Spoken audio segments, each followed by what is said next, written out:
l'équipe de l'Office de tourisme ici présente pour l'organisation de ce webinaire et tout le travail réalisé sur ces différents sujets. Ce sujet-là nous tient vraiment à cœur, enfin, comme beaucoup de sujets. C'est vrai que l'Office a des engagements forts depuis quelques temps maintenant, depuis quelques années sur bien sûr le développement durable, mais aussi l'accessibilité, l'inclusion qui font partie de cette thématique-là et qui sont pour nous importantes. On a 2 labels à l'Office de tourisme qui sont pilotés par les équipes sur cette thématique-là, qui sont le label Destination pour tous, que l'on a obtenu en 2014, et Bordeaux était précurseur en 2014 sur ce sujet-là, puisque ça a été la première destination en France à obtenir ce label Destination pour tous.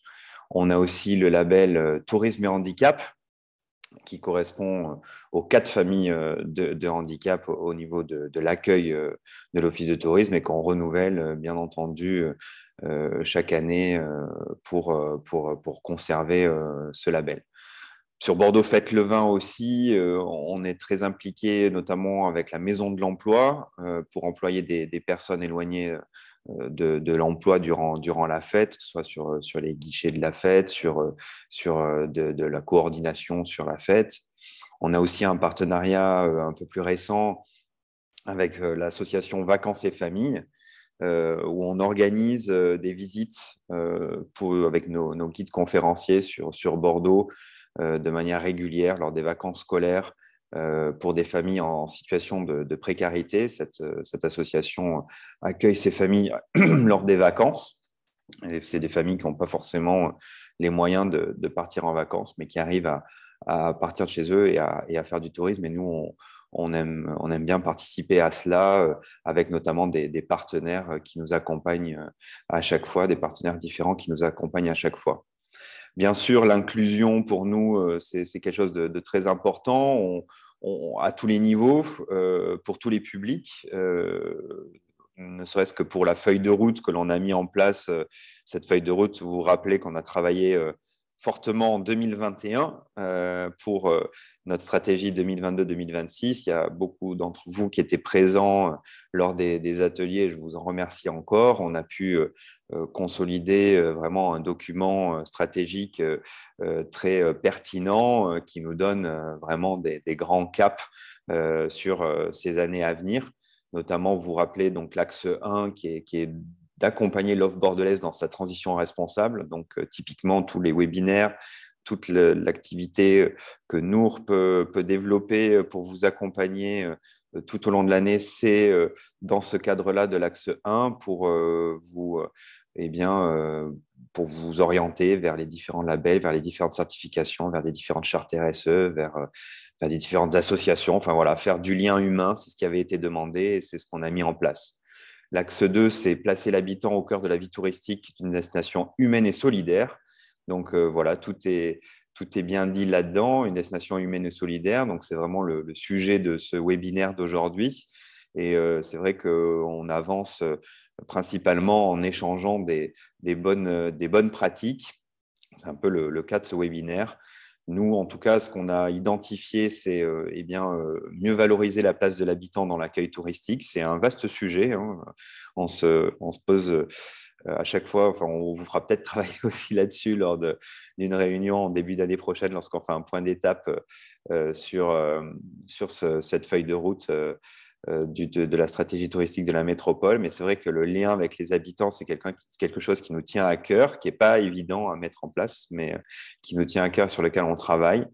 Travailler des offres touristiques en fonction des différents handicaps, bien entendu, mettre en place des communications adaptées pour toucher toutes ces personnes-là, parce qu'on se rend compte que souvent, c'est plus des soucis de communication qui peuvent avoir lieu pour ces personnes-là, qui ne sont pas peut-être au courant de ce qui a été mis en place. Et puis, bien entendu, proposer des offres accessibles au public en situation de précarité, c'est quelque chose qui est important. Et poursuivre cette gouvernance participative, notamment dans le cadre d'Agora Tourisme, et donc toute cette démarche participative que l'on a mis en place pour le développement du tourisme à impact positif. Donc, comme je vous l'ai dit, vous allez très certainement recevoir prochainement une invitation pour le début d'année, pour un point d'étape de cette première année, et puis partager avec vous nos challenges, nos points, les points forts, les points faibles de ce qu'on a pu mettre en place, et toujours être dans la co-construction tous ensemble. Et d'ailleurs, c'est ce qu'on va faire donc sur ce webinaire, puisqu'on a pas mal d'intervenants que je remercie grandement, qui sont présents aujourd'hui et qui vont être, je pense, très inspirants pour nous tous. Voilà, donc encore un grand merci à Julie et Nour, et je laisse la parole du coup à Julie et Nour pour l'animation de ce webinaire. Un grand merci à vous tous, et j'espère vous voir très bien vite en physique. Merci beaucoup, Olivier. On va prendre la relève avec Nour pour quelques définitions et grands principes, et je laisse la parole à Nour. Alors, tout d'abord, on voulait rappeler donc les grands concepts, notamment du développement durable et de la RSE. Donc, comme vous le savez sûrement, le développement durable, il s'appuie sur 3 piliers essentiels: l'environnement, le social et l'économique. Et la RSE, la responsabilité sociétale des entreprises, elle englobe toutes sortes de thématiques différentes. Donc, on vous a mis ce petit schéma-là qui est plutôt parlant. Ça va englober tout ce qui est droits humains, gouvernance ouverte, gouvernance participative, la loyauté des pratiques, les types des pratiques, comment on fait des partenariats avec différentes associations, différents organismes, le respect du client et du consommateur en ayant une certaine transparence envers eux, assurer aussi des bonnes relations et des conditions de travail, garantir des retombées locales sur le territoire, favoriser l'emploi local, etc. Ça nous paraissait vraiment essentiel de poser ce cadre-là, parce que dans le développement durable et la RSE, on entend très souvent environnement, mais ce n'est pas que ça, il y a aussi tout le pilier social et sociétal, qui est d'ailleurs le sujet d'aujourd'hui avec l'accessibilité et l'inclusion. Pour se centrer du coup un petit peu plus sur ces définitions-là, on entend souvent ces mots ensemble alors qu'ils ne recouvrent pas tout à fait les mêmes notions. L'accessibilité, elle va se dire d'un lieu ou d'une situation qu'on peut s'offrir, à laquelle on peut accéder, ou alors d'une information qu'on peut facilement comprendre et qui va être intelligible. Alors que l'inclusion va vraiment un petit peu au-delà et comporte la création d'un environnement où tout le monde va être respecté de manière équitable et où on va avoir accès aux mêmes possibilités. Vous le voyez ici avec les petits schémas qui sont sur la droite, avec l'exclusion et la séparation où les bénéficiaires sont vraiment à l'extérieur du cercle. L'intégration va les remettre dans le cercle des communs, mais en les gardant séparés, alors que dans l'inclusion, vraiment, tout le monde va être complètement mélangé. Le tourisme, lui, est une activité qui, évidemment, est encore trop peu accessible. Et pour prendre quelques chiffres, déjà sur l'accessibilité pour des raisons financières, 4 Français sur 10 ne partent pas en vacances. Ça, ce sont des chiffres de l'UNAT qui datent de 2019. On sait que la situation d'inflation qu'on connaît actuellement a tendance à attendre encore plus ces chiffres-là. Et seuls 37% des personnes aux revenus inférieurs à 1 200 € ont pu quitter leur domicile en 2019. Ça se voit assez bien sur le schéma qui est sur la gauche, avec l'inégalité du départ en vacances en fonction du taux de revenu. On parle aussi du coup d'accessibilité et d'inclusion pour les sujets du handicap, et on a tendance à entendre par là le handicap moteur avec l'accessibilité PMR de vos établissements qui sont souvent pris en charge en premier, mais il y a aussi d'autres handicaps, le handicap visuel, auditif, psychique, les déficiences intellectuelles, mais aussi les maladies invalidantes. On peut tous être à un moment donné de notre vie dans une situation de handicap temporaire.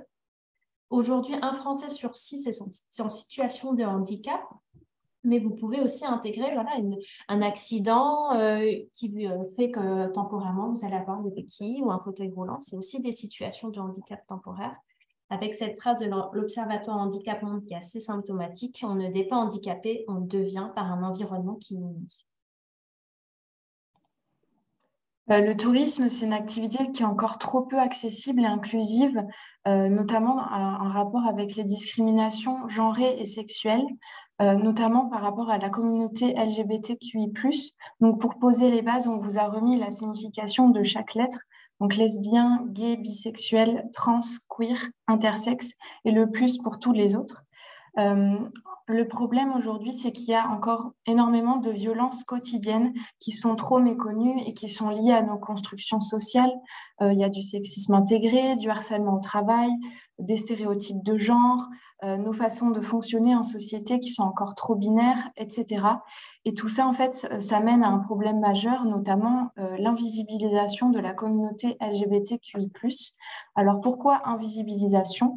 Il y a des études qui ont été menées notamment à l'échelle européenne où une personne sur trois déclare et considère que le fait de révéler son homosexualité à son entourage professionnel, ça peut avoir un impact négatif sur sa carrière et 39% déclarent avoir fait l'objet de commentaires ou d'attitudes négatives au travail. Donc, par peur de vivre en fait ces violences, que ça soit dans le cercle professionnel et personnel, les peurs des répercussions sur sa carrière, cela amène justement à l'invisibilisation de la communauté LGBTQI+. On a aussi une activité qui est encore trop peu accessible et inclusive en termes d'emploi et d'insertion professionnelle. Personnes éloignées de l'emploi, de quoi parle-t-on? Ce n'est pas un gros mot. Là encore, on peut toutes et tous se retrouver à un moment donné de notre vie éloignés de l'emploi. Néanmoins, il y a quand même des études qui ont été menées en France pour essayer de désigner, de voir qui sont les personnes en général qui sont les plus éloignées de l'emploi. Donc en général, il s'agit plutôt des personnes seniors, des personnes qui sont récemment arrivées en France, des réfugiés, des jeunes sans emploi et hors du système scolaire, des chômeurs de longue durée, des personnes peu qualifiées, des personnes sans ressources, des parents isolés ou encore les personnes en situation de handicap. Pour faire écho aussi à ce que je disais tout à l'heure en lien avec les discriminations genrées, par exemple, aujourd'hui, tandis que 54% des femmes travaillent dans le secteur du tourisme, elles gagnent 14% moins que les hommes et accèdent plus difficilement à des fonctions à haute responsabilité. Donc ça, c'est pareil, ce sont des chiffres qui nous viennent de l'Organisation mondiale du tourisme. Donc voilà, ce sont des choses qui sont encore malheureusement bien réelles et toujours actuelles. Et on vous a mis aussi un petit schéma qui, je trouve, illustre bien justement les notions d'égalité, d'équité et d'inclusion totale. Donc, vous voyez sur le premier schéma que l'égalité, ça va consister à donner des ressources, donner le support de façon égale. On donne les mêmes choses aux personnes. L'équité, ça va s'agir de vraiment en fait donner les ressources en fonction du profil et des ressources de la personne. On vient apporter un support qui est adapté à la situation de la personne. Donc chaque personne est traitée avec équité, mais néanmoins on peut voir qu'il y a toujours ce mur qui empêche les personnes de voir et d'accéder à la situation. Et sur la troisième image, le mur est tombé. Et donc, la cause d'inéquité et l'inclusion est maintenant totale puisque l'obstacle a été soulevé. Alors, comment vous pouvez agir à votre échelle maintenant qu'on a fait un petit état des lieux sur la situation? Le tourisme, c'est de l'humain avant tout et l'inclusivité, elle est au cœur des valeurs de nos métiers. Donc, on vous a fait une petite slide. Julie, je te laisse prendre la parole là-dessus. Alors, plusieurs options sont possibles et les intervenants d'aujourd'hui, je pense, vont aussi vous donner des inspirations pour agir à vos échelles. On a mis ici quelques premières idées. Le fait d'avoir une tarification adaptée, notamment à des personnes en recherche d'emploi, à des étudiants ou à des seniors. On sait souvent que la gratuité, malheureusement, elle n'est pas nécessaire pour permettre à ces publics d'accéder à des offres, notamment culturelles, et qu'il faut aller un petit peu au-devant.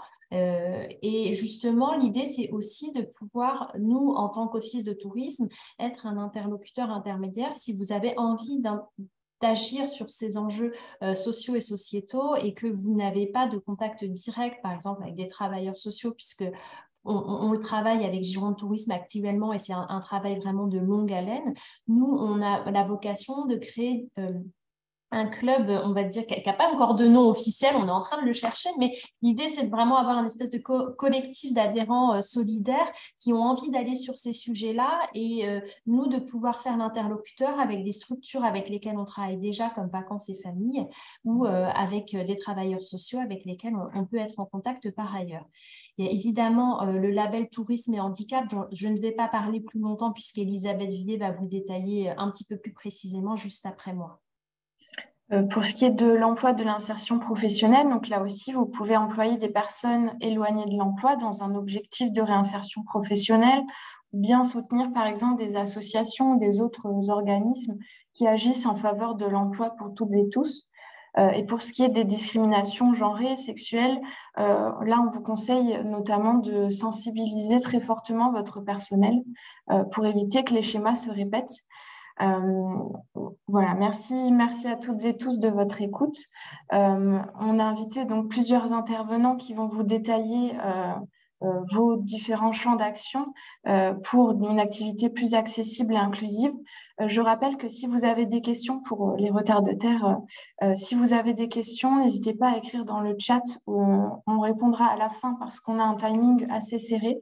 Mais voilà, gardez bien vos questions au chaud dans un coin de votre tête pour le temps d'échange. Et je vais maintenant laisser la parole à Elisabeth Vuillet de Gironde Tourisme.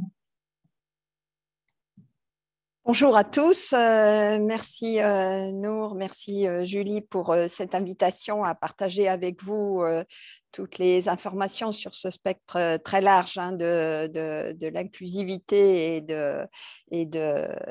du handicap. Donc moi, j'ai voulu ce matin partager avec vous, et c'est dans le prolongement de ce qui vient de vous être présenté, la question ou la thématique du confort d'usage, puisque on sait que le confort d'usage, donc c'est vraiment le nœud, le prisme au travers duquel on peut imaginer aller travailler sur son offre. Donc, cette thématique du confort d'usage, elle était assez simple. C'est l'idée de se servir de quelque chose ou d'accéder à une prestation avec une dimension qui réponde le mieux aux aptitudes de chacun. Donc, on est véritablement dans une démarche de qualité universelle. On ne va pas essayer de travailler l'accessibilité handicap par handicap, mais plutôt d'imaginer comment on peut rendre sa prestation ou la consommation de la prestation la plus agréable possible pour le plus grand nombre. Donc, en fait, on sait que dans toutes les situations de notre vie, on doit faire appel à des aptitudes qui sont multiples, qui nous semblent assez évidentes quand on n'en est pas empêché. Donc, on fait appel à ces aptitudes sensorielles, à ces aptitudes cognitives, à ces aptitudes motrices de façon assez systématique, sans vraiment s'y attarder. Mais pour un certain nombre de personnes, c'est beaucoup plus compliqué que cela et mettre en jeu ces différentes aptitudes peut nécessiter des efforts particuliers. Donc, l'idée, c'est vraiment de se poser la question de la connaissance de ses clients et de l'attention qu'on leur porte. Parce qu'on se dit souvent que le client est une priorité, mais une fois qu'on a dit ça, à vrai dire, qu'est-ce qu'on fait?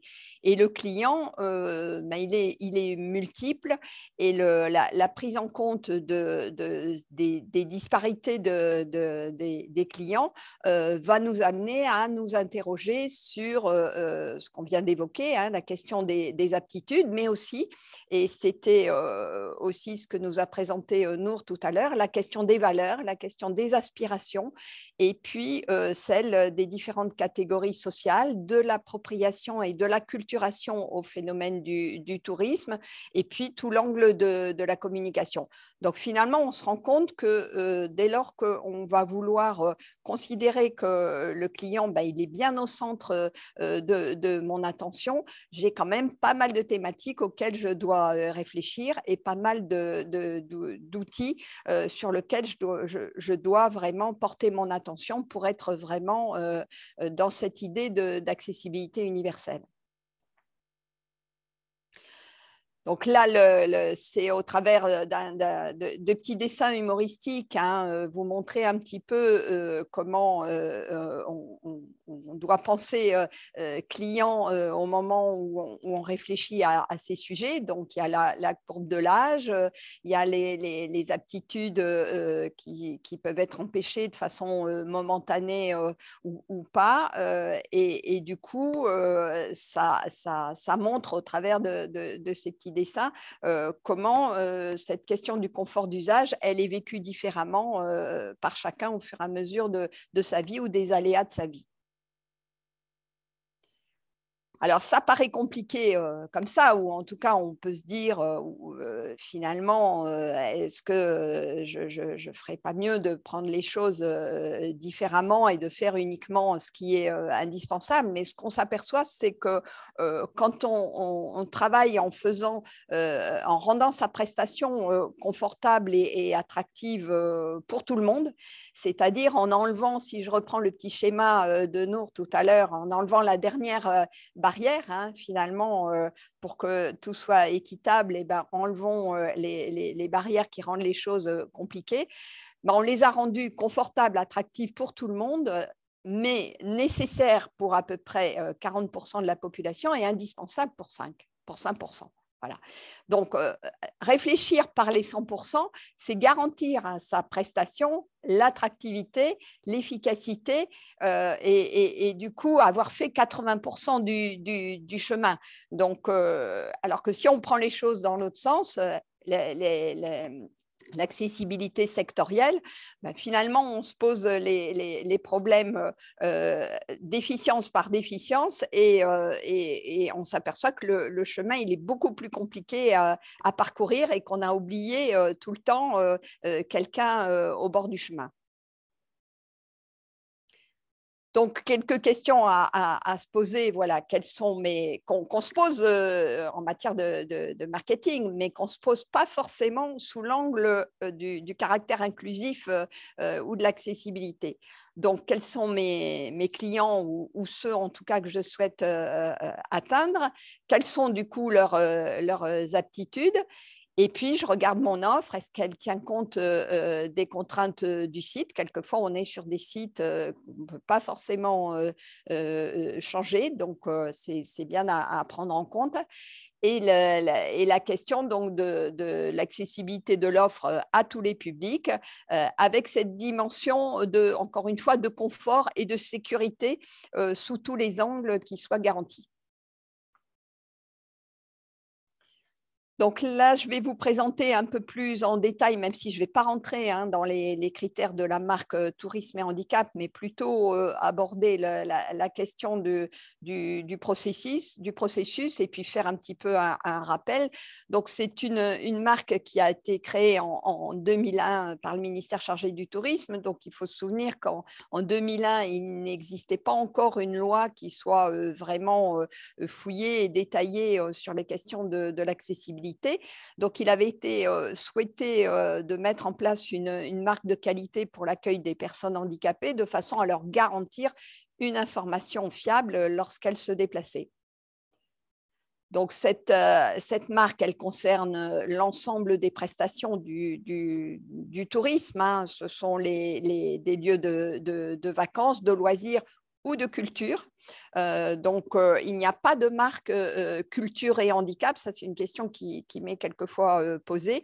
Le ministère de la Culture s'était rapproché du ministère du Tourisme pour convenir que toutes les prestations qui relevaient de la culture, comme les musées, comme les cinémas, comme les théâtres, seraient analysées, qualifiées par le label Tourisme et Handicap.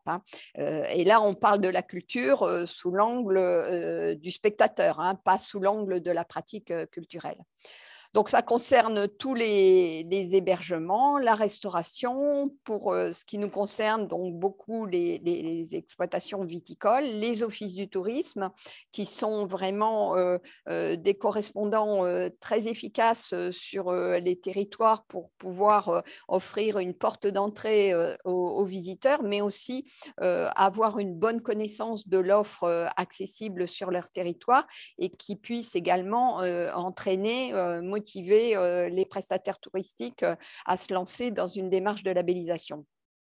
Au niveau des sites de plein air, donc on a aussi tout ce qui est lieux de baignade, plages qui peuvent être labellisés. Donc, sur les principales déficiences, donc, ce sont celles qui ont été évoquées tout à l'heure. Hein. On ne focalise pas sur le handicap moteur, on analyse au travers des différentes déficiences auditives, mentales, motrices et visuelles. Et donc, ce terme, ce nom de tourisme et handicap, il relève ce partenariat qui a été mis en place avec le ministère chargé du tourisme, les agences de développement touristique qui se sont emparées de l'animation et de la promotion de cette marque nationale, mais aussi toutes les associations de personnes handicapées qui sont présentes au travers de tous les échelons de la marque. Et puis, bien sûr, tous les professionnels du tourisme qui sont partie prenante. Donc aujourd'hui, vous le voyez sur cette carte, la Nouvelle-Aquitaine est une région au sein de laquelle on trouve le plus grand nombre de prestations qui sont labellisées tourisme et handicap. Donc on peut être fier de cette réussite, hein, que je rapproche d'ailleurs avec d'autres chiffres sur le tourisme durable où la région Nouvelle-Aquitaine aussi est très très bien placée. Donc on sent bien quand même qu'il y a une vraie dynamique autour de ces questions du tourisme responsable et c'est vraiment une bonne chose. On a de plus en plus de sites qui sont labellisés pour les 4 déficiences. Donc là aussi, c'est un facteur de satisfaction dans la mesure où on a quelquefois des prestataires qui sont engagés pour 2 déficiences. Hein. Je rappelle que la marque est accessible à partir du moment où on répond avec succès à 2 déficiences sur les 4. Donc, des prestataires qui sont engagés sur une base de 2 déficiences et puis qui, au bout de 5 ans, puisque la marque est attribuée pour 5 ans, s'engagent sur une ou 2 déficiences supplémentaires. Donc, on peut se poser la question, ou on a pu du moins se poser la question, quand la loi de 2005 est apparue, de se dire finalement quelle sera la valeur ajoutée de la marque tourisme et handicap. Donc, en dehors du fait que la loi du 11 février 2005, elle a du mal encore à trouver une expression, on va dire, parfaite dans tous les ERP, mais en tout cas, elle est obligatoire pour tous les établissements recevant du public, alors que la marque tourisme et handicap, c'est une démarche volontaire. Hein. C'est la différence entre le devoir être accessible et le vouloir être accessible qui nécessite du coup un engagement plus important. Par rapport à la loi, c'est l'ensemble de la prestation ou du service qui doit être assuré en regard des critères de la loi, alors que la marque tourisme et handicap va pouvoir, sur certains aspects, prendre en compte la compensation humaine. Et c'est bien pour ça que la marque, elle sera attribuée à une prestation, mais aussi à un prestataire, et que s'il y a vente de la prestation, la marque est remise en question pour prendre en compte l'engagement du prestataire touristique. La loi, si tu veux bien, Nour, je n'avais pas fini là sur la dia précédente, si tu veux revenir en arrière. Si c'est possible de revenir en arrière, voilà. Je disais que la loi, elle concerne toutes les déficiences, alors que la marque donc, peut être attribuée pour 2 déficiences seulement, que la loi prévoit des dérogations possibles, qu'elle est coercitive, il y a des pénalités qui sont prévues, alors qu'évidemment, au travers de la marque d'État, on est plutôt dans la valorisation des efforts accomplis. Donc, le dernier point qui concerne la procédure de labellisation, hein, donc, évidemment, avoir envie de s'engager sur ces questions, nous contacter, Gironde Tourisme. On effectue une visite en binôme avec un représentant du monde du handicap. Et on assure ensuite tout le suivi s'il y a des réserves pour vous aider à lever les réserves et à rendre la prestation adéquate en regard des critères de la marque. Et le dossier est ensuite soumis à une commission interdépartementale de labellisation pour un engagement de 5 ans. Je pourrais ajouter que la durée moyenne entre la motivation, hein, le premier contact et la labellisation, on est sur une durée de 3 à 6 mois en fonction, bien sûr, de l'adéquation de la prestation par rapport aux critères de la marque. Merci beaucoup, Elisabeth. Ah, je croyais que c'était... Pardon. on va te laisser conclure avant de passer la parole ensuite. Simplement, très rapidement, je mentionnais ce que nous faisions par rapport à cette marque. Donc, bien sûr, tout le conseil opérateur de projet en amont. On organise les évaluations. Et on est rapporteur au sein de la commission interdépartementale. Et bien évidemment, on assure toute la partie promotionnelle et la formation à l'accueil des publics avec différents partenaires sur ce sujet. Voilà. Et puis, je crois que la dernière dia, c'est mon contact pour ceux qui sont intéressés pour en savoir plus. On vous enverra également le contact d'Elisabeth dans le mail de suivi. Merci beaucoup, Elisabeth. Avec plaisir. Je passe donc la parole à Cécile de Vacances et Familles. Bonjour, merci à tous d'avoir intégré Vacances et Familles à cette présentation.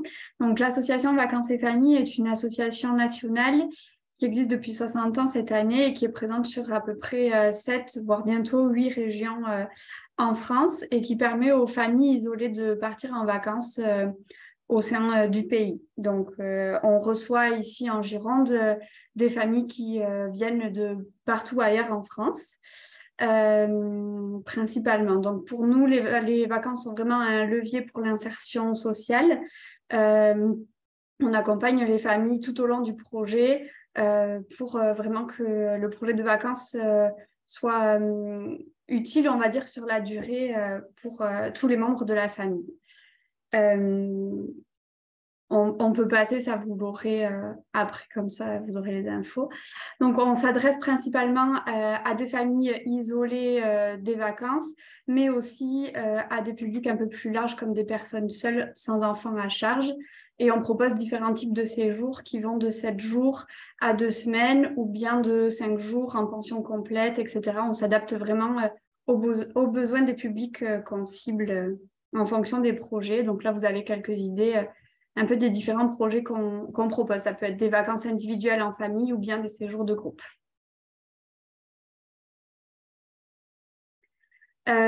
Pour participer au projet de vacances et familles, si vous êtes professionnel du tourisme, il y a les possibilités de proposer l'accès aux loisirs et à la culture au public qu'on accueille en vacances.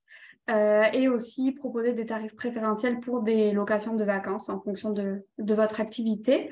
Et puis, si vous êtes plutôt travailleurs sociaux ou associations caritatives, on peut aussi collaborer pour sensibiliser les familles aux bienfaits des vacances et du coup les accompagner ensemble vers un projet.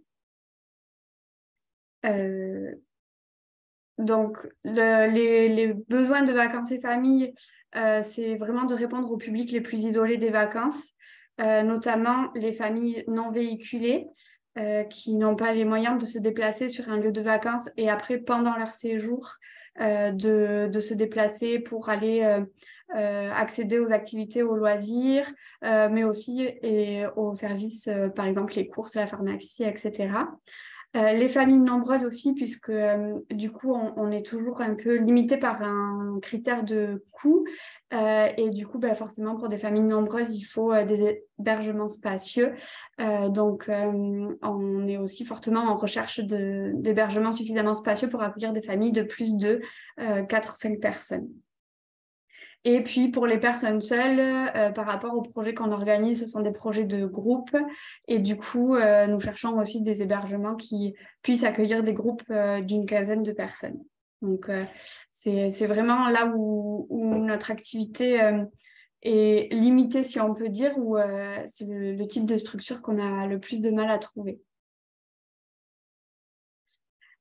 Si vous êtes intéressé pour travailler avec Vacances et Familles, il y a 2 démarches possibles. Alors, la première qui se fait depuis quelques années avec l'Office de tourisme, c'est que Vacances et Familles exprime ses besoins auprès de l'Office de tourisme et notamment auprès de Julie jusqu'à présent.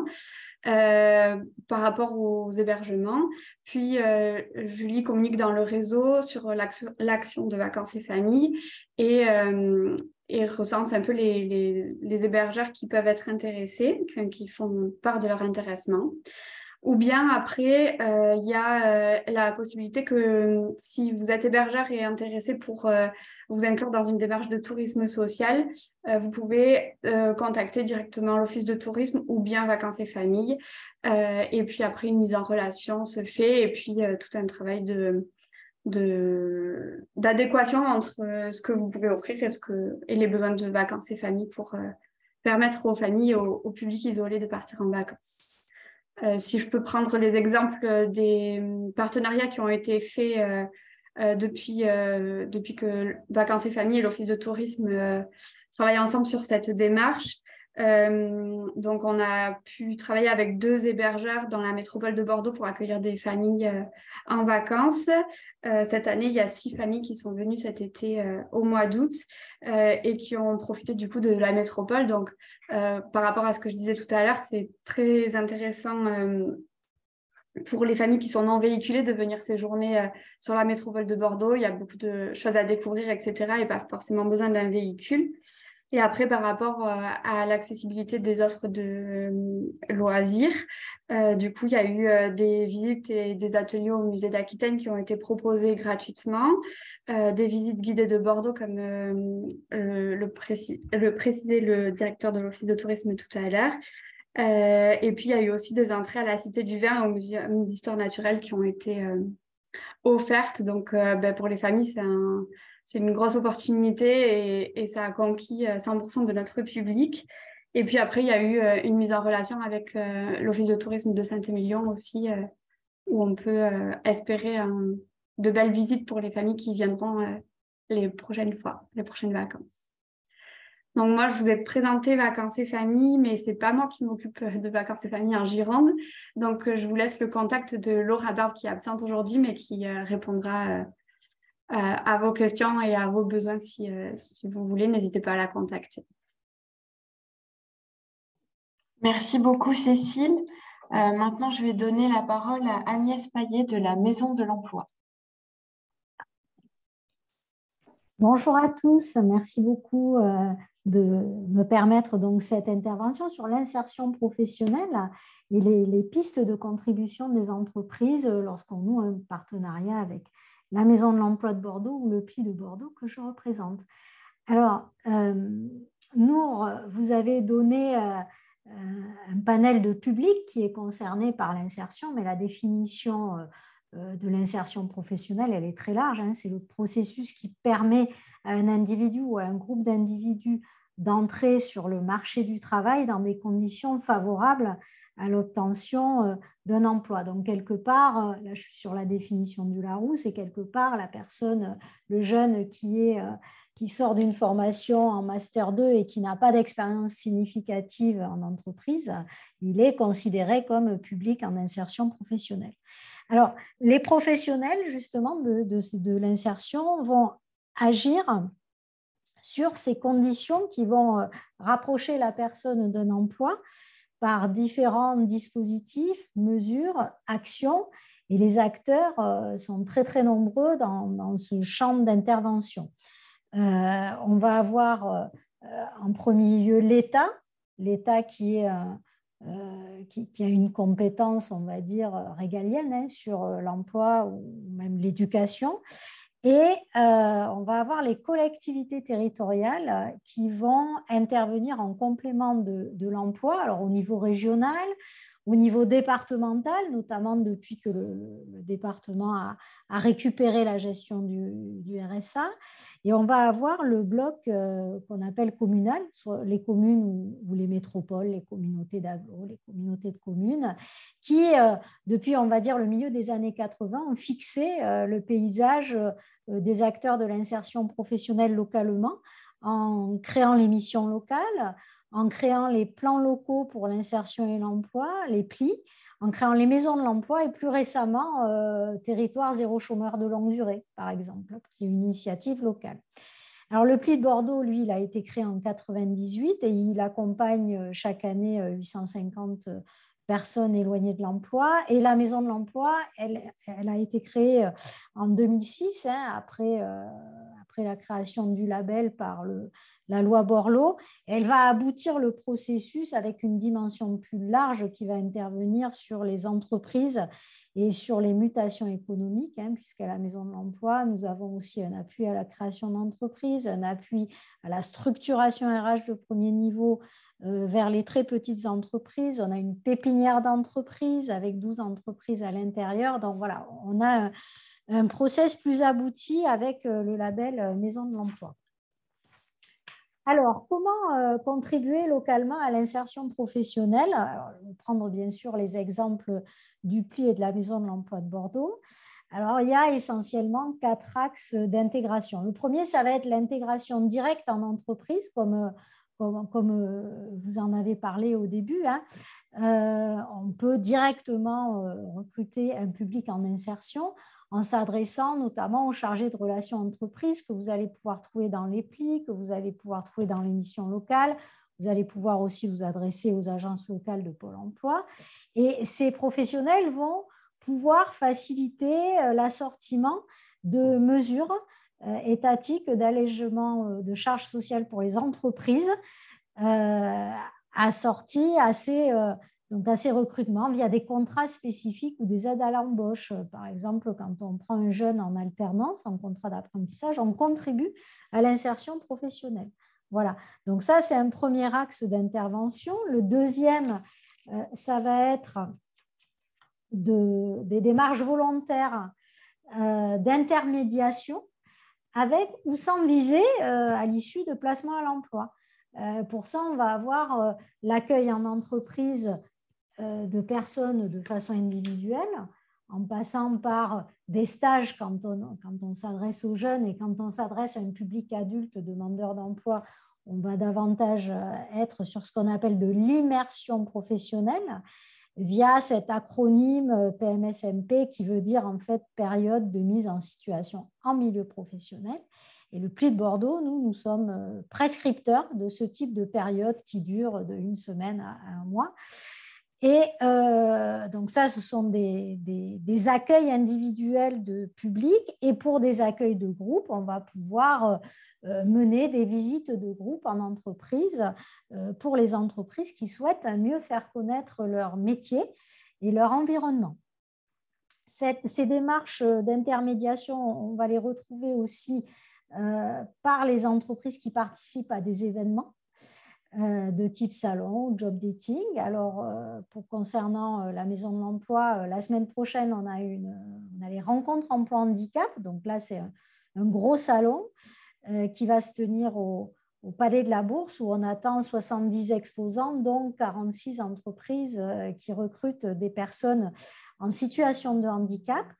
Au printemps, on a le salon du recrutement en alternance, donc pour les contrats d'apprentissage et de pro. Et après, sur des visées un peu plus modestes en taille, on a des forums on recrute dans votre quartier, par quartier, on a des informations collectives de pré-recrutement, des job dating aussi, ou on mène des rallyes entreprises. Alors, vous le soulignez en début de présentation, c'est vrai qu'on a un partenariat avec l'Office du tourisme sur les recrutements de Bordeaux Fête le Vin. On a un partenariat aussi. Tous les ans, la Cité du Vin nous délègue les recrutements saisonniers. Donc, sur la troisième contribution des entreprises, on a ce qu'on appelle l'achat socialement responsable. Et on va passer par les clauses d'insertion. À la Maison de l'Emploi, on gère le dispositif des clauses d'insertion qui vise à, lorsqu'il y a l'achat d'un bien ou d'un service d'une certaine taille quand même, l'acheteur va conditionner ce bien ou ce service à une obligation pour les entreprises à agir sur l'insertion professionnelle sur leur territoire. Donc, ça prend plusieurs formes, hein, soit des heures à réaliser, soit d'achat de prestations spécifiques auprès des ZAD, par exemple. Et pour la petite histoire, pour le pli de Bordeaux, quand même, ça représente 382 850 heures d'insertion en 2021, ce qui fait qu'on a contribué à générer 1342 contrats de travail via ce dispositif-là, derrière lequel on a une équipe de 3 facilitateurs qui conseillent les grands donneurs d'ordre et les entreprises dans l'intégration et le calibrage de cette obligation d'insertion. On va avoir un dernier panel d'intervention qui va consister à participer à la gouvernance des acteurs de l'insertion, des associations. La Maison de l'Emploi, c'est une association, et tout ce qui relève aussi de la philanthropie ou du mécénat. Donc, comme je le disais, hein, cette participation, elle peut se faire à la gouvernance directement en intégrant le conseil d'administration d'une association qui intervient sur l'insertion professionnelle. Et ça va être aussi plus périodiquement intégré des instances de projet ou de programmation des actions de la Maison de l'Emploi ou du PLI nous concernant.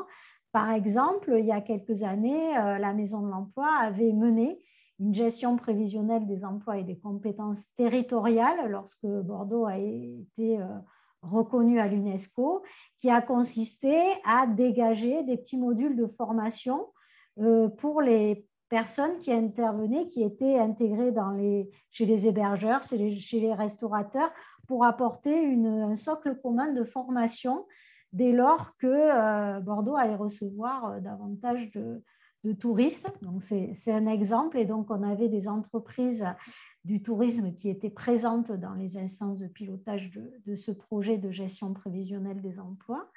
Et puis, en second lieu, vous allez avoir tout ce qui relève de la philanthropie ou du mécénat. Pour ce qui est de la Maison de l'Emploi, on a des hébergeurs qui mettent à disposition leurs locaux gratuitement pour accueillir les événements de la Maison de l'Emploi. Alors, je peux citer le Life Hotel à la gare Saint-Jean, avec lequel on a pas mal travaillé en 2022, l'Ibis, ou encore le Alaya Surf Café côté Bastide, si vous connaissez. Et on a aussi des cafés pro, qui sont des séances sous forme de speed meeting, où des candidats vont pouvoir se tester auprès de recruteurs ou auprès de coachs professionnels, vont pouvoir tester leur présentation de projets professionnels, se tester sur des simulations d'entretien d'embauche. Donc, c'est ce qu'on appelle le coaching sur les cafés pro. Et on a certaines entreprises et des RH ou autres qui donnent de leur temps pour entraîner et conseiller ces candidats sur leur présentation. Ça se passe à peu près une fois par mois dans un lieu aussi de convivialité. Voilà, donc c'était un petit panel de la façon dont vous pouvez contribuer à l'insertion professionnelle sur votre territoire, sachant qu'il y a beaucoup de choses à faire avec différents acteurs. Et je vous ai laissé sur la dernière slide nos contacts, les différentes personnes qui interviennent à la fois sur la relation entreprise, sur les clauses d'insertion dont je vous ai parlé, et notre meneuse de revue sur les événements, Sandrine, si vous souhaitez contribuer ou participer à un salon. Voilà, avec toutes nos marques et si vous souhaitez nous suivre aussi sur les réseaux sociaux. Merci. Et je suis à votre disposition, bien entendu. Je laisserai mon mail auprès de Nour, bien sûr, si vous voulez avoir des compléments d'information à aller plus loin sur le sujet. Merci beaucoup Agnès. N'hésitez pas d'ailleurs, si vous avez des questions pour nos différents intervenants, à les poser aussi via le chat. On va accueillir à présent Morgane et puis enfin nous aurons après Morgane un dernier intervenant qui sera Paul de la MECA et qui nous fera un témoignage du coup d'adhérence sur ces démarches qui ont été entreprises. Je laisse la parole à Morgane. Merci. Donc bonjour Oui, c'est bon. Bonjour à tous, je suis Morgane Kurt, je fais partie de l'équipe de direction du Gyrophare. Le Gyrophare, c'est le centre LGBTI+ de Bordeaux. Donc, comme on l'a vu dans les slides de présentation, au départ, on faisait un petit résumé de ce qu'était LGBTI+. Le Gyrophare a un large champ d'action donc sur le territoire bordelais, mais aussi sa métropole, et se prévaut d'être le centre LGBT de Gironde. Donc, on essaie aussi d'aller à travailler et faire des permanences sur le territoire de la Gironde. Vu qu'on a pas mal vu que c'est un sujet qui imbrique beaucoup d'autres sujets et qu'on a pas mal de différentes actions, on a créé une petite vidéo qui résume un peu tout ce qu'on peut faire. Et je me suis dit que ça serait quand même beaucoup plus simple de vous présenter la vidéo d'abord pour ensuite enchaîner sur justement comment les différentes solutions à vous proposer. Alors, est-ce que vous voyez bien l'écran YouTube? Oui, il n'est Parfait. pas en plein écran, mais on le voit. Oui, je vais mettre en plein écran. Je monte juste le son. Dites-moi si vous entendez bien également.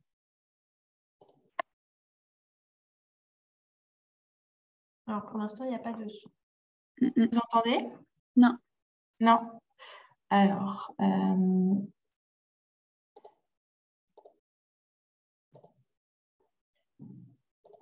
et comme ça? Bon. Oui, c'est bon. C'est bon? Nickel. Oui. Je remets au début et on y va.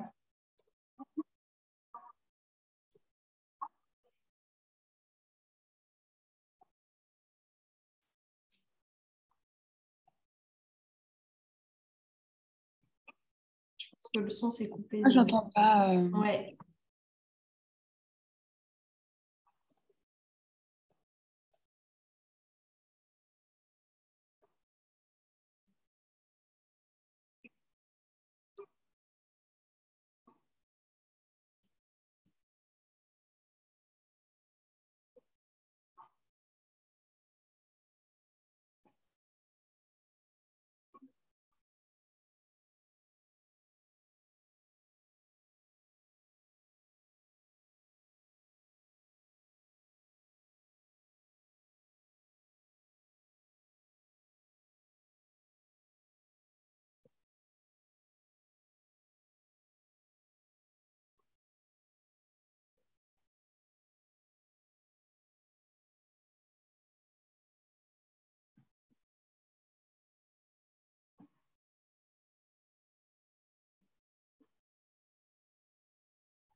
Si vous voulez retrouver la vidéo avec le son, elle est disponible sur YouTube. Donc, comme vous voyez, on a plusieurs champs d'action. Et oui, cette vidéo marche aussi donc sans le son, parce que par souci justement de faire en sorte que tout le monde puisse la consulter. Donc, elle est correctement sous-titrée si on active les sous-titres YouTube. Mais il y a aussi donc la méthode Falk qui est appliquée, donc facile à lire et à comprendre, donc avec écrire les choses et faire des icônes à côté. Ça, du coup, c'est encore un autre sujet. Donc le Gyrophare Bordeaux, c'est le centre LGBTI+, de Bordeaux. Je vais laisser passer peut-être à la seconde slide. Donc, en termes d'accueil et de comment finalement permettre l'inclusivité des publics LGBTI+, il y a... donc, j'ai pris en fait des exemples qu'on a tirés de réflexions autour de l'événementiel. Donc, c'est par exemple le rapport à la sécurité et à la fouille. Donc, justement, quand on a une expression de genre masculine alors qu'on se ressent femme et qu'on préférait être fouillé par une personne qui est femme, en fait, le fait de pouvoir choisir, par exemple, vers qui on va dans la fouille, c'est hyper impactant pour le public queer, du coup. Les toilettes dégenrées aussi, le fait de ne pas avoir à choisir ou de ne pas se sentir stigmatisé en fonction de... Donc ça, c'est quelque chose qu'on peut appliquer dans tous les lieux. Il y a même des collèges et lycées qui commencent à l'appliquer et à faire des toilettes séparées plutôt par la tranche d'âge plutôt que par le genre. Ça fonctionne très, très bien. La mise en place des pronoms, j'ai réfléchi au tourisme et au fait que souvent, il y avait des étiquettes pour des badges pour les personnes. Le fait de donner son propre pronom, ça permet de laisser l'espace aux personnes de pouvoir donner leur pronom également. Et attends, excusez-moi. Et le fait de pouvoir donner, d'avoir l'espace de donner ses propres pronoms, d'autant plus quand ils ne correspondent pas exactement à ce qu'on peut percevoir en termes d'identité de genre. Le fait d'avoir un langage dégenré aussi, d'une manière ou d'une autre. En fait, être bien avec la communauté queer, c'est le fait de ne pas avoir à se outer, mais d'avoir l'espace de le faire si on le souhaite. Donc, c'est-à-dire sortir de l'hétéronormativité, donc en disant, par exemple, parler de partenaire plutôt que de mari ou de femme, parler parent 1, parent 2 plutôt que papa et maman. Enfin, c'est des petits codes. Donc, c'est un jeu de langage qui se travaille. Hein. Bien sûr, on n'attend pas des gens qui, en un clin d'œil, tout soit fluide et dégenré. Mais il y a beaucoup, utiliser des mots qui ne sont pas ni masculins ni féminins, dans le sens où la langue française est très binaire, mais on peut utiliser le mot magnifique plutôt que belle ou beau. Enfin, j'imagine que vous ne dites pas ça forcément aux clients, mais l'idée étant de dégenrer le langage pour permettre plus d'inclusion et pas hésiter à aussi les petits signes. L'arc-en-ciel, c'est quelque chose qui marche toujours très bien. Avoir un pin arc-en-ciel, un code arc-en-ciel quelque part, ça laisse l'espace en fait de se dire qu'il y a la possibilité d'un accueil inclusif et bienveillant. Je me suis dit qu'en général, le malaise est souvent autour de la question du genre. Comment accueillir une personne dont le genre ne correspond pas forcément aux attentes binaires de la société, à ce qu'on attend, ce qu'on attend de l'expression de genre masculine ou féminine. Et justement, donner quelques clés pour accueillir les personnes trans ou en transition ou non binaires. Donc, le fait de respecter justement les pronoms et donc le mégenrage, en fait, c'est le fait de, par exemple, quelqu'un va nous dire je suis Morgane, mes pronoms sont elle, accord féminin, et sous prétexte que l'expression de genre est plutôt masculine, de continuer à genrer la personne au masculin. Il y a une grosse différence entre le faire de manière maladroite, parce que, encore une fois, on n'est pas tous à l'aise avec ces habitudes, et le fait de le faire volontairement, donc de manière malveillante, et à savoir que les personnes savent faire la différence. L'utilisation du dead name aussi, j'ai réfléchi au fait que parfois donc, souvent quand on transitionne, on choisit un nom qui correspond plus à notre genre. Et du coup, mais par contre, qui ne correspond pas nécessairement au papier d'identité encore, parce qu'il n'y a peut-être pas eu la transition administrative. Mais le fait est que dans les fichiers d'inscription, donc je me suis dit dans vos hôtels, dans vos activités, etc., il y aura peut-être l'utilisation du dead name avec une précision de mon nom d'usage est. Donc le nom d'usage est très important et faire attention au nom d'usage. Ensuite, ça c'est pour la vie de manière globale. L'idée qu'être trans, c'est un choix. Être trans n'est pas un choix. Personne ne choisira une vie plus complexe et un parcours plus complexe par choix. Et l'idée d'une transition complète. Il n'existe pas de transition complète. Il y a autant de transitions que de personnes trans. Donc voilà. Donc, je saute vite l'étape et il y a plein d'informations. Mais justement, donc je sais que le temps est compté. Mais justement, je peux, au Girophare, on peut proposer des formations pour vos équipes pour justement permettre plus d'inclusivité et aussi, même dans la vie en général, c'est important de se former tout au cours de notre vie. Donc, je pensais à 2 formations plus pour vous. C'est ce qu'est la formation Initiation au langage inclusif, donc qui reprend aussi l'acronyme LGBTQIAP+, et qui vient justement prendre toutes les lettres et donner quelques tips sur comment utiliser un langage inclusif. Et ensuite, la formation santé sexuelle et consentement, c'est les 2 formations qu'on utilise le plus. Sachant que le consentement, ce n'est pas seulement dans la vie sexuelle, c'est aussi dans la vie de tous les jours qu'il faut le respecter. Ensuite, dernière slide, vous avez peut-être déjà vu dans la ville le dispositif Angela. Le dispositif Angela, c'est un dispositif qui a été mis en place par la ville de Bordeaux. C'est un dispositif qui est national, donc qui se veut, qui est pour les établissements nocturne comme diurne, l'idée étant justement de couvrir la ville à toute heure. Et l'idée, c'est quand on a ce logo, c'est qu'on a un lieu refuge. Donc, encore une fois, c'est sans condition. C'est sans...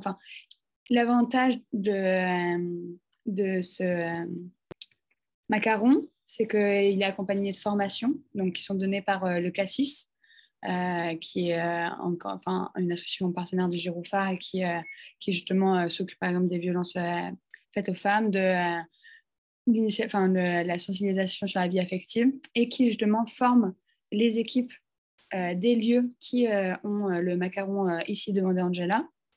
Et du coup, demander Angela, finalement, ce sera si quelqu'un se sent en insécurité dans l'espace public, les lieux avec ce macaron seront des lieux refuges pour les différentes personnes. Et justement, on est en train de travailler avec la mairie sur comment mieux sensibiliser les lieux à l'accueil du public LGBTI+. Donc, si vous faites partie de l'aventure Angela, vous aurez aussi une formation là-dessus, d'une pierre deux coups. Voilà, je vais rendre le micro. J'ai envie de vous en dire encore plus, mais ce serait beaucoup trop long. Et merci encore de nous avoir fait intervenir. Vous pouvez retrouver le Girophare sur les réseaux. On a un site internet avec un fichier contact. N'hésitez vraiment pas si vous avez des questions. Voilà. Je me tiens à votre disposition. Merci beaucoup, Morgane. Je rajoute une toute petite parenthèse sur le dispositif Angela. C'est totalement gratuit. Et pourquoi ça s'appelle comme ça? C'est un nom de code, en fait, où les personnes demandent où est Angela. Et en fait, ça signale aux personnes directement, par exemple à l'équipe d'accueil. Je pense que vous l'avez vu aussi dans les trams de Bordeaux. Vous avez un petit interphone. En disant ce nom de code, les personnes autour, les personnes à l'accueil, par exemple, si on prend l'exemple d'un hôtel, une personne rentre dans l'hôtel et vous demande où est Angela, est-ce que vous avez vu Angela quelque part? C'est un nom de code pour signaler que la personne subit du harcèlement de rue, est en danger. Ça s'adresse à toute personne, femme, homme, voilà, tout type, n'importe quelle identité. C'est vraiment un signal de détresse pour venir en aide aux personnes dans la rue. Voilà. Petite parenthèse fermée. Maintenant, je vais passer la parole à Paul Hoffelmann-Floïc, qui travaille à la MECA et au FRAC, et qui va nous faire un petit témoignage sur l'accessibilité, l'inclusion qu'ils ont mis en place dans leur offre et dans leur service.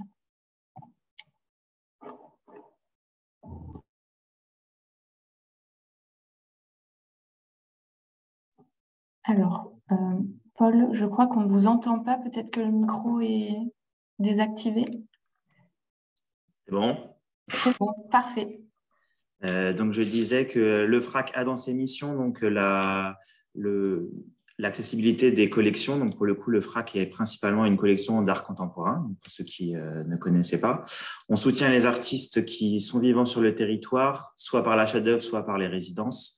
Mais les deux principales missions, c'est la diffusion des collections sur le territoire de l'ancienne Aquitaine et la démocratisation de l'art. Donc, nous, c'est assez naturellement, donc les FRAC ont 40 ans, mais c'est assez naturellement qu'on a été vers la démocratisation et l'accessibilité des collections à tout le monde, à tous les publics, en particulier les publics éloignés, enfin, qu'on appelle éloignés de la culture, que ce soit par des questions d'éloignement physique, soit par les handicaps. Donc, en 2021, on a obtenu la labellisation tourisme et handicap pour les 4 familles. Ça veut dire qu'on a une bonne partie de nos propositions étaient accessibles et on a eu un gros travail qui a été fait par ma prédécesseuse sur ce travail-là.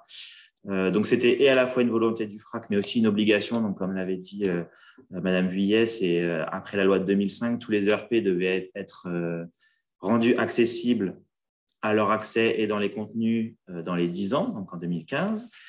Ce qui n'a pas été fait partout. Mais en tout cas, l'idée était que le FRAC, qui par ailleurs souffre d'une image un peu élitiste, puisqu'on est lié à l'art contemporain et aussi on est dans cet énorme bâtiment qu'est la MECA, il y a eu un gros travail qui a été fait aussi pour l'accessibilité des publics. Donc nous, on travaille dans les murs et hors les murs. Donc ça, c'est des choses qui sont spécifiques à notre travail, c'est-à-dire qu'il y a des dispositifs qui sont menés en interne pour le public qui vient au FRAC. Mais par contre, moi, je travaille sur les 5 départements de l'ancienne Aquitaine. Donc, c'est-à-dire que je dois rendre les dispositifs aussi accessibles pour n'importe quel public à n'importe quel endroit du territoire. Donc, nous, on travaille avec des EHPAD, des ITEP, des IME, des foyers d'accueil. On travaille avec des associations qui font de l'accessibilité aussi ou du soutien aux personnes qui subissent des violences patriarcales, etc., etc. Donc là, on a 2 dispositifs que je vais vous montrer. Donc tout à l'heure, on en parlait, la question du FALC, donc du facile à lire et à comprendre, pardon, donc qui est un moyen que nous, on utilise pour faciliter l'accès aux personnes qui ont des déficiences intellectuelles. Donc ça, c'était notre objectif de départ. Toutes les expositions bénéficient donc d'une série de FALC qui sont rédigées par notre équipe et qui sont relues par une association qui s'appelle Marie Tallet. Donc pour le coup, le document il est disponible dans l'espace d'exposition. Il a été fait pour les personnes qui sont déficientes intellectuelles, mais comme on l'a dit tout à l'heure, l'intérêt c'est que ça puisse toucher un maximum de monde.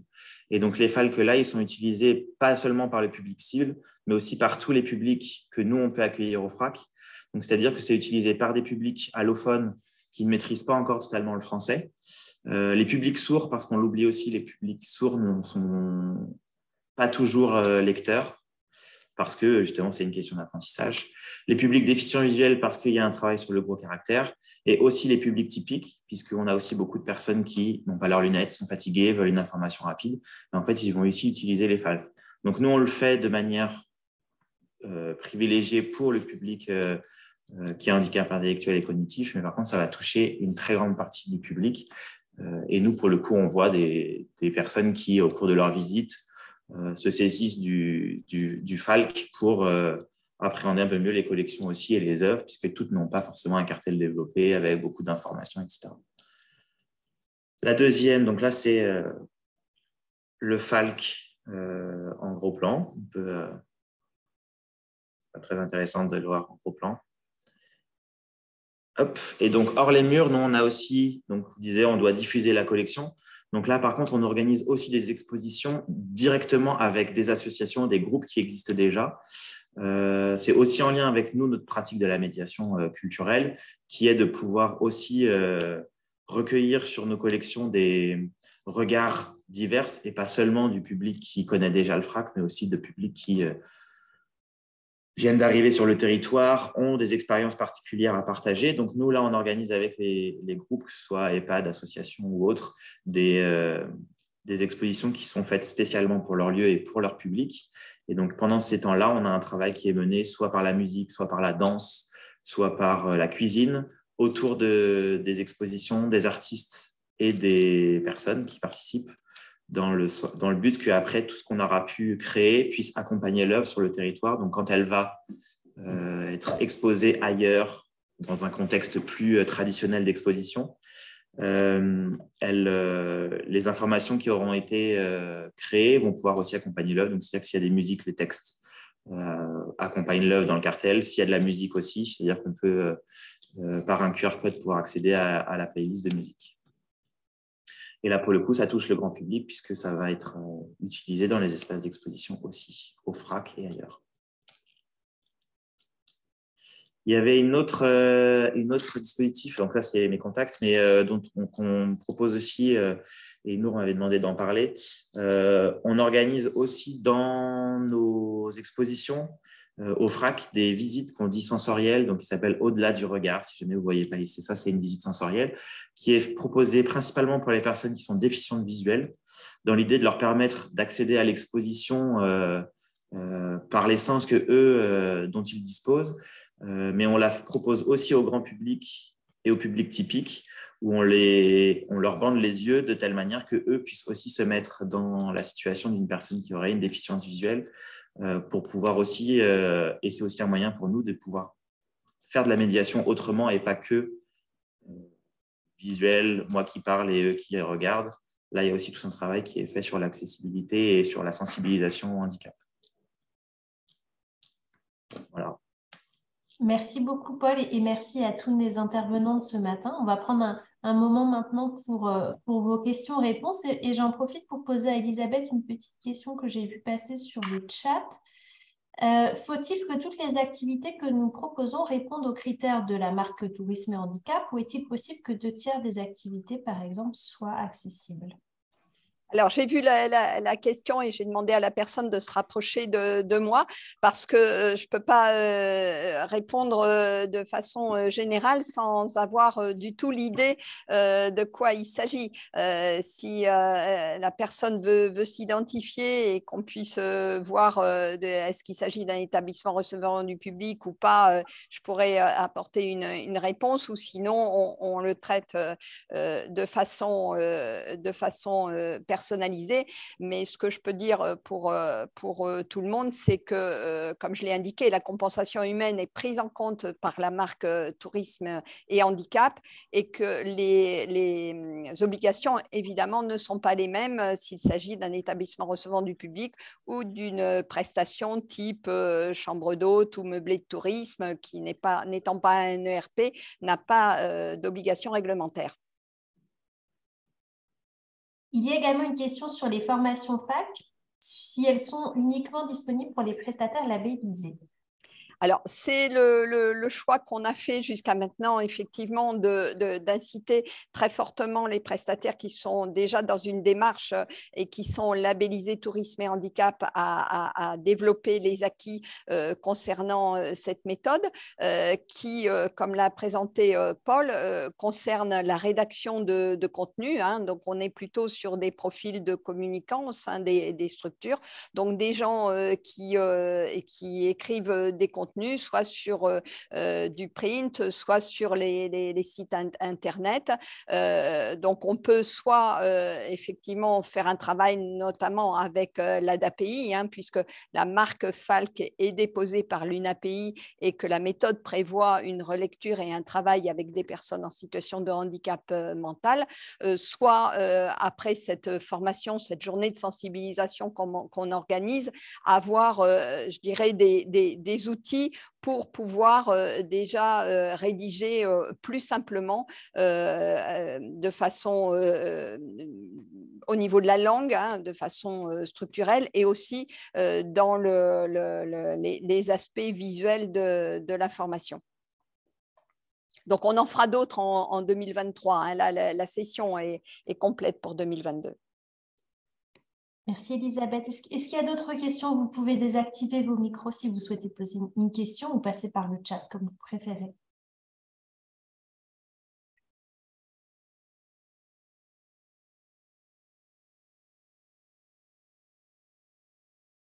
J'ai une petite question pour Morgane parce que je voulais savoir si on voulait adapter son vocabulaire. Alors, il y a la formation évidemment. Est-ce qu'il y a aussi des guides qu'on peut consulter sur ces sujets-là? Il y a un guide qui s'appelle Inclusion et qui à la base est un guide pour la contraception et la santé sexuelle dégenrée, mais qui a également un livret qui l'accompagne sur justement comment utiliser le langage inclusif. Et il est génial, il est disponible au Girophare, mais aussi vous pouvez les contacter sur les réseaux sociaux et demander à récupérer des livrets. Et il est vraiment très bien fait. Et il est accompagné d'un petit jeu également pour justement les différentes identités de genre, orientation sexuelle ou romantique, qui est ludique et qui fonctionne très bien. Merci Morgane.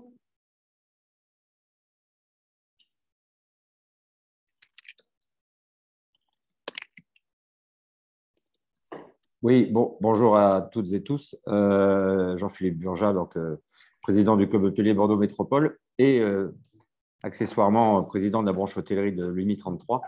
Moi, je voudrais vous remercier l'ensemble des intervenants et remercier Nour, Julie et l'ensemble de l'équipe d'avoir organisé cette présentation qui est à la fois très pertinente et très intéressante.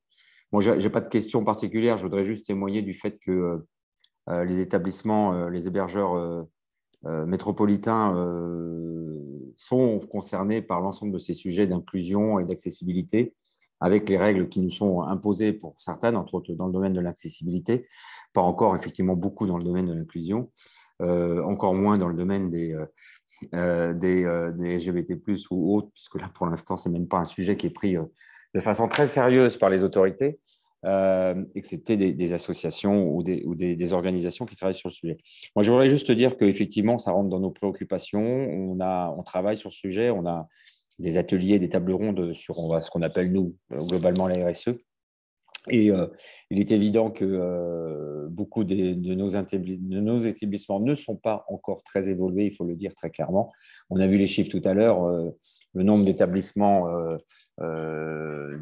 sur la Gironde ou sur Bordeaux Métropole est encore très faible en termes de labellisation. Mais au-delà de la labellisation, j'ai beaucoup aimé ce que Morgane a présenté tout à l'heure, ce sont des mots, ce sont des attitudes, ce sont ce qu'on appelle les bonnes pratiques.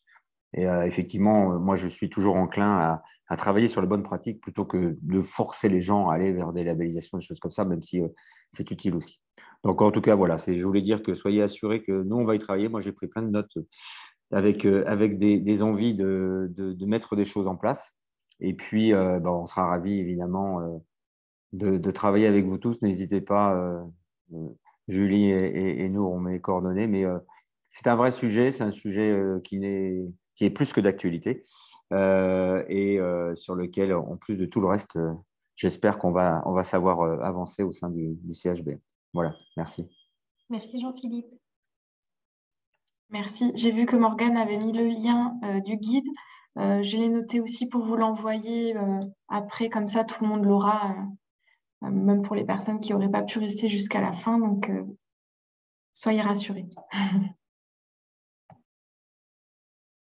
Alors, s'il y a encore une dernière question, on peut prendre une dernière question. On a pris un petit peu plus de temps que prévu. Donc, si jamais vous voulez poser encore une question. Non. Tout le monde a éclairci ses doutes. Alors, il ne nous reste plus qu'à vous remercier. Merci à tous nos intervenants et merci aux participants qui sont restés fidèles jusqu'à la fin du webinaire. Comme le précisait Nour, on vous envoie tous les contacts, toutes les présentations et toutes les références et le replay sera disponible si vous voulez aussi le partager en interne et en externe. Merci à tous et bonne fin de matinée. À bientôt. Merci à tout le monde. Merci à tous. Bonne journée.